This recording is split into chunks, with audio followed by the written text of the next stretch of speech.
In a world dominated by modern conveniences, the Amish community shines with their remarkable ability to preserve milk without relying on refrigeration or pasteurization. Their techniques reflect a deep respect for tradition, nature, and resourcefulness, showcasing how generations have passed down time-tested methods that keep milk fresh and nutritious.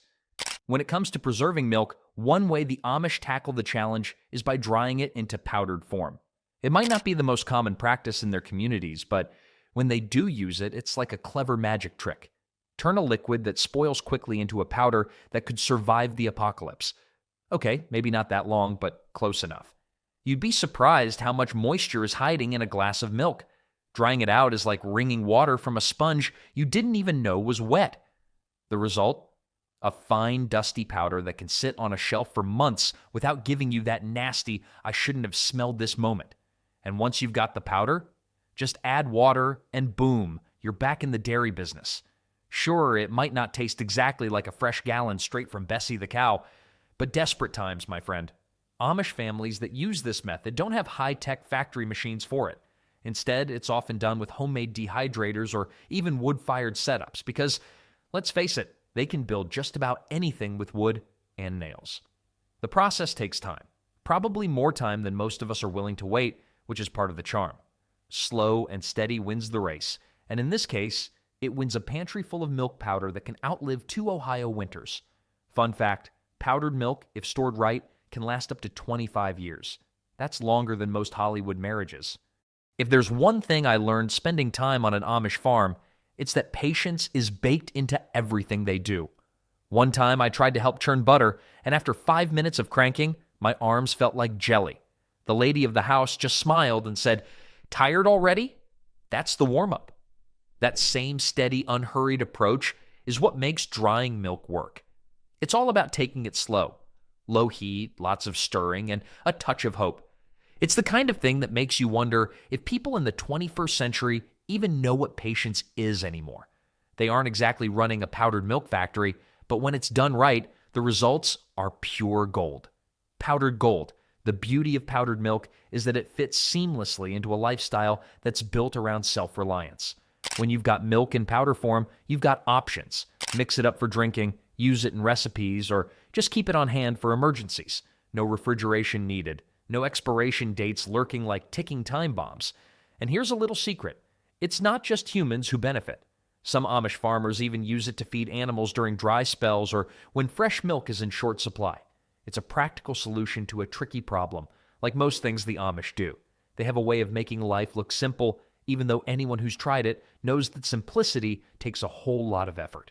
This method also comes in handy when the weather gets iffy. Imagine winter storms that knock out power for days. For the rest of us, that's panic mode. No fridge, no milk, and chaos at the grocery store. But for the Amish, just another Tuesday.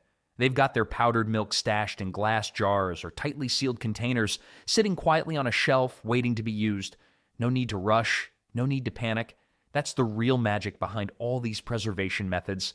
It's not just about keeping milk safe to drink, it's about keeping peace of mind. Turning milk into butter is more than just a preservation trick.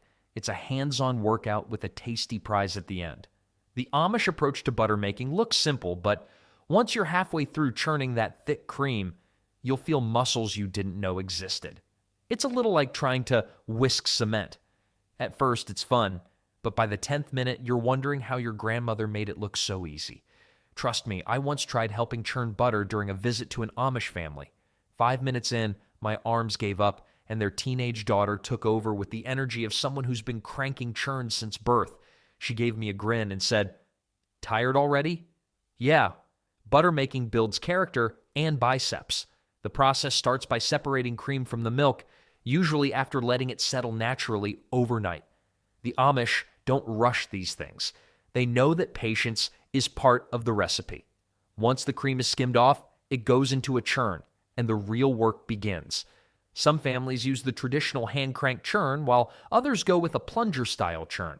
Basically, a tall cylinder with a stick you plunge up and down until your arms feel like noodles. There's no electricity involved, just elbow grease and determination. After what feels like an eternity, but is probably only 20 minutes, the cream thickens, and suddenly, butter starts forming. Along with it comes buttermilk, which doesn't go to waste either.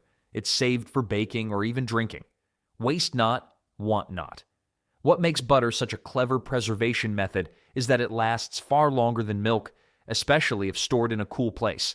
Salted butter takes things up a notch, acting like nature's own preservative. The salt keeps bacteria from causing trouble, so butter can sit for weeks without spoiling. And if you've ever had fresh Amish butter spread on warm bread, you'll know it's worth the effort. Butter this good almost feels sinful, like you're getting away with something. Some Amish families store their butter in stone crocks, tucked away in cool cellars. It's the kind of old-school storage that makes you wonder if modern fridges are overrated. On cooler days, the butter sits proudly on the kitchen counter, ready for action. It's funny how butter, something so simple, becomes the centerpiece of every meal, from morning toast to mashed potatoes at dinner. The beauty of this method is how sustainable it is. There's no mad dash to finish off gallons of milk before they spoil. Instead, it's like alchemy, turning something perishable into something that stays fresh long after the cows have gone back to grazing. Butter has this way of fitting seamlessly into the rhythm of Amish life. It's not just a way to save milk, it's part of the tradition. And it's practical too. In fact, salted butter stored in a cool cellar can stay fresh for months, longer than most of us keep track of expiration dates on store-bought tubs. And let's not forget the buttermilk bonus. It gets whisked into pancakes, biscuits, or cornbread, adding flavor that store-bought milk can't compete with. There's also something satisfying about the ritual of churning butter. It's not just about the end product, it's about the journey too. Maybe that's what makes it so special, knowing that every spoonful is the result of hard work. Butter becomes more than just a condiment. It's a reward, a little pat on the back, literally if you're over-enthusiastic with your serving size. You appreciate it in a way you never would with something pulled off a grocery store shelf. And in true Amish fashion, they've found a way to turn this necessity into an art form, one that sticks with you long after the butter is gone. This process isn't just for tradition's sake, it's downright practical. On hot summer days, when the heat makes fresh milk turn sour in the blink of an eye, butter stays solid and reliable. While milk might go bad, butter stands its ground, sitting calmly on the shelf, ready to be spread, melted, or whisked into a recipe. And here's the kicker. Even if the butter does start to soften in the summer heat, it doesn't spoil right away. It just gets more spreadable. That's what I call a win-win. If only more things in life could handle pressure as gracefully as butter. Cheese isn't just preserved milk. It's what happens when dairy dreams come true. Turning milk into cheese isn't a job. It's more like coaxing milk to live its best life. And the Amish, they've turned it into an art form. With a pinch of rennet, a few hours of stirring, and a lot of patience, they transform fresh milk into wheels of magic. Hard cheeses like cheddar, Parmesan, or even Gouda are the go-to choices. Why? These cheeses are marathon runners, not sprinters. They last far longer than soft cheeses like brie or mozzarella. You could say they're the preppers of the dairy world, ready to survive anything from a power outage to a particularly rough Ohio summer. And in the cool basement of an Amish farmhouse, a hunk of well-waxed cheddar can age gracefully for months, getting sharper with every passing day. It's basically the cheese equivalent of that cranky uncle who somehow becomes funnier with age. The secret weapon for these long-lasting cheeses? Wax. Once a cheese is waxed, it's sealed tight against air and bacteria. No fancy humidity-controlled caves required, just a cool, dark spot will do. Ice houses make excellent stand-ins, but even a root cellar can get the job done. In fact, there's something kind of charming about picturing a big old wheel of cheese quietly aging next to a basket of potatoes, minding its own business. And here's a fun nugget of trivia. The longer a cheese is aged, the more intense the flavor. An Amish cheddar aged for a year or two? That's not just food, it's a culinary adventure. You'll know you've hit the jackpot when a single bite makes your taste buds tingle and your nose hairs twitch. That's flavor with personality. They say that cheddar can develop crystals over time, which are like little crunchy surprises hidden in every bite, a kind of edible treasure hunt.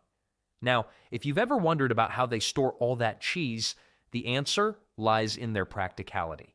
They might slice off what they need for the week and leave the rest sealed in wax, tucked away for future use. Cheese isn't just a luxury, it's a necessity. On cold winter days when fresh milk isn't flowing, a slice of that aged cheese can turn a plain loaf of bread into a feast. I remember once visiting an Amish family during their cheese-making season. The kitchen smelled of milk and fresh whey, and there were massive pots on the stove, bubbling away with curds. They let me stir the pot, and let me tell you, stirring curds is harder than it looks. After a few minutes, my arm was burning, but the kids, who had been doing it all day, didn't seem fazed at all. When I asked how they kept at it, one of them just grinned and said, "We build our strength one wheel of cheddar at a time." And speaking of the kids, they take pride in learning the family cheese recipes. It's not just food, it's tradition. Each wheel, each batch carries a bit of family history, passed down from one generation to the next. It's a beautiful thing, really. And as someone who's tasted their work, I can confidently say, there's nothing quite like homemade Amish cheese. Even when I tried storing some of it back home, it felt like the taste improved every day, as if it was waiting for the perfect moment to reveal itself fully. But don't let the slow aging process fool you. Cheese making might take time, but the payoff is instant once that knife slices through the waxy shell. It's like unwrapping a gift. Every time, it feels special. And in a way, cheese teaches a life lesson too. Good things really do come to those who wait. So the next time you see a wheel of Amish cheese, know that it's more than just dairy. It's a celebration of patience, practicality, and a little bit of fun. And if you've got a block aging somewhere in your kitchen right now, you're in for a treat. Just don't let it age too long, or it might develop a personality of its own. Ever heard the phrase, "let nature take its course"? The Amish take that to heart with milk fermentation, because sometimes spoiled milk isn't spoiled at all, it's just becoming something better. Fermentation makes clabber, yogurt, and other tangy treats, giving dairy an extra lease on life without relying on electricity. What makes this process fascinating is that it's not rushed or fussy, just raw milk, time, and the right environment. It's the kind of simplicity that feels like a small rebellion against modern use by dates. Fermented milk doesn't ask for much. Leave it sitting out long enough, preferably in a cool room or cellar, and instead of a sour mess, you'll get thickened, cultured goodness. Clabber, one of the stars of the Amish kitchen, comes from milk naturally fermenting into a creamy, yogurt-like texture. It's humble but delicious, especially spread over warm cornbread or biscuits, and there's a certain satisfaction in knowing that this was once the staple breakfast food of early settlers. Because why waste fresh milk when you can let it mature into something that lasts? Now, not everyone appreciates clabber on the first try. I remember visiting an Amish farm where the lady of the house handed me a spoonful with a proud grin. I was hesitant, but after one taste, that tangy richness won me over instantly. It's the kind of food that makes you realize some things just need time to get better, like good friendships or a vintage cheddar. The real trick lies in how they use it. Amish families don't just sprinkle salt on food, they use it strategically. Butter, for instance, gets generously salted before being stored in crocks or tightly sealed jars. You'll find that some families even bury the jars halfway underground in a cool cellar to keep the temperature steady. As for cheese, the process is all about patience. Hard cheeses get rubbed down or soaked in brine, a saltwater solution so intense it could make the Dead Sea look drinkable. It's not uncommon to see a few salt-rubbed wheels of cheddar resting on a shelf, waiting to become the star of some Sunday supper. But there's more to it than that. Salt isn't just about preservation, it's also about tradition. There's a rhythm to the way Amish households prepare their salted butter, mixing just the right amount to keep it fresh yet flavorful. It's not guesswork, it's a recipe that's been passed down like a family secret. And as far as secrets go, salt really is one of those unassuming ingredients that turns out to be a game changer. It's why some cheeses can sit for months, growing sharper and tastier as the weeks pass. Thinking back, my first taste of salted Amish butter came during a visit to a friend's farm. They handed me a warm slice of bread with a thick layer of golden butter on it. I'd expected it to taste, well, like butter. But the salt hit my taste buds like a perfectly timed punchline in a joke. Just the right amount of zing. That's when I realized that in a place where refrigerators are few and far between, salt isn't just a flavor, it's a lifeline. Kefir is like the rebellious teenager of dairy products, full of attitude and packed with surprises. While yogurt might be the responsible older sibling, Kefir dances to its own funky beat, turning simple milk into something extraordinary. It's made using grains that contain both bacteria and yeast, resulting in a fizzy, tangy drink that's not only tasty, but also great for your gut. The Amish have taken to kefir as if it were their own creation, using it both as a nourishing food and a natural remedy. The beauty of kefir lies in its longevity. It can hang around longer than a guest who's overstayed their welcome. Once the milk has been transformed, it keeps well in a cool place, making it a reliable option when fresh milk starts to feel a little too fresh. Plus, kefir's probiotic benefits are like a bonus, helping with digestion while you sip away. If you ever see an Amish farmer handing out kefir to the cows, don't be surprised. It's a staple for the livestock too. The animals thrive on it, proving that good things come in tangy packages. Now, if you've never tried kefir, let me tell you, it's not your average drink. The first time I tasted it, I was skeptical. I had grown up with milk as my go-to, but then I encountered this bubbly, tart wonder. Imagine my surprise when I found out it's not just milk gone bad, it's a delightful experience. Slurping down a glass of homemade kefir alongside some warm, fresh bread is a memory I still cherish. Talk about a culinary adventure right on the kitchen table. And here's a little tidbit. Did you know that kefir can be made from a variety of milks? Cow, goat, even sheep. Whatever tickles your fancy. The beauty of kefir is that it can take on different flavors, depending on the milk you use. So, if you're feeling adventurous, you might find yourself experimenting with different kinds of milk, making each batch a little different from the last. Just imagine sitting down with your family and friends, sharing stories while sipping on a glass of homemade kefir, each sip bringing a new layer of flavor. Let's not forget the fun part about kefir grains. They multiply. It's like a little science project in your kitchen. Every time you make a batch, you can end up with more grains to share with friends or even use in other recipes. It's an excellent way to bond with your neighbors or introduce someone new to the joys of cultured milk. Plus, who doesn't love a good conversation starter about those weird little grains that keep giving? So next time you think of milk, consider this. It's not just a drink, it's a world of possibilities. From refreshing kefir to the deep, tangy flavors that only fermentation can provide, there's a whole journey in each glass.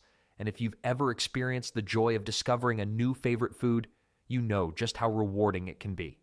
With kefir in the mix, the Amish way of preserving milk is not only practical, but downright delicious. Why rely on a fridge when nature has already invented one? Spring houses are a brilliant, simple solution the Amish have been using for generations. They're built right over a natural spring. Think of it as a walk-in cooler that's completely free of electricity. You can almost hear Mother Nature chuckling with satisfaction. Here's how it works. The cool, flowing water underneath keeps the air inside the spring house chilly all year round. So, when the milk jugs are placed in this watery haven, they stay fresh and cold without any of the fuss of modern refrigeration. It's like giving milk a little vacation every time you store it. And it's not just milk that benefits. Eggs, butter, and cheese often take a dip in these cool waters too. They're practically the multi-purpose MVPs of dairy preservation.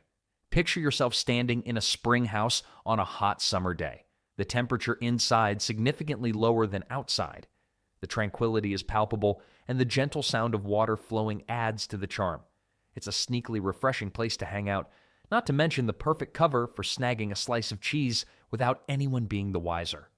Seriously, it beats any air conditioning system on the market. On a more personal note, the first time I stepped into a spring house, I felt like I'd stumbled into a hidden treasure. I didn't know what to expect, but the cool air felt like a warm hug from an old friend. The smell of fresh cheese mixed with cool, crisp water was something I'll never forget. And the milk. Oh boy, it tasted like it had been kissed by the cool spring itself. The Amish really know how to work with what they've got, and spring houses are a shining example of their resourcefulness. They've turned an ordinary running stream into an ingenious food preservation method. Now that's a win-win if I've ever seen one. What's even more remarkable is how these spring houses maintain their coolness in the sweltering summer heat and the bitter cold of winter. While most of us are cranking up our heaters, the Amish are simply letting nature do its thing.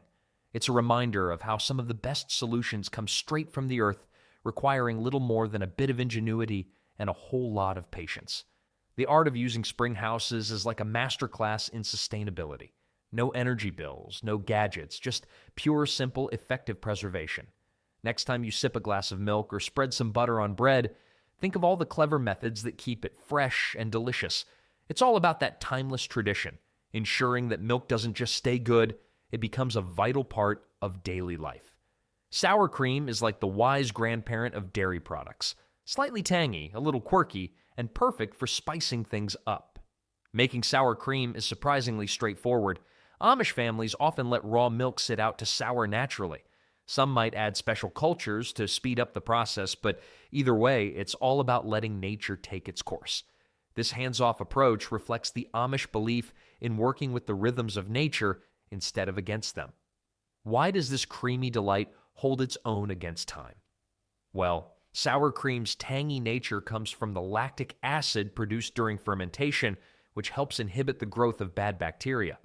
This means it can last for weeks in a cool environment, ideal for drizzling over baked potatoes, mixing into soups, or even dolloping on fresh cornbread. I remember the first time I tasted homemade sour cream at an Amish farm. Skeptical at first, I thought, sour. No thanks. But one bite on that warm cornbread changed my mind. The creaminess and subtle tang made me a believer. It was a flavor explosion that made me question every store-bought version I'd ever tried. When the cream starts to sour, it can also be a sign that it's transforming into something special. This evolution is a win-win for both the taste buds and the pantry. Who knew that letting milk sit could result in such a delicious outcome? Imagine hosting a dinner and serving up a rich, tangy sour cream alongside your famous potato soup. Your guests would be none the wiser, thinking you spent hours perfecting it when, in reality, it was just the magic of souring milk. Plus, it can be used in various recipes, from dips to dressings, making it a versatile staple in any kitchen. Ever tried it in pancakes? Trust me, it adds a fluffiness that's out of this world. When you think about it, sour cream captures the essence of Amish ingenuity, taking something simple and elevating it into something delightful.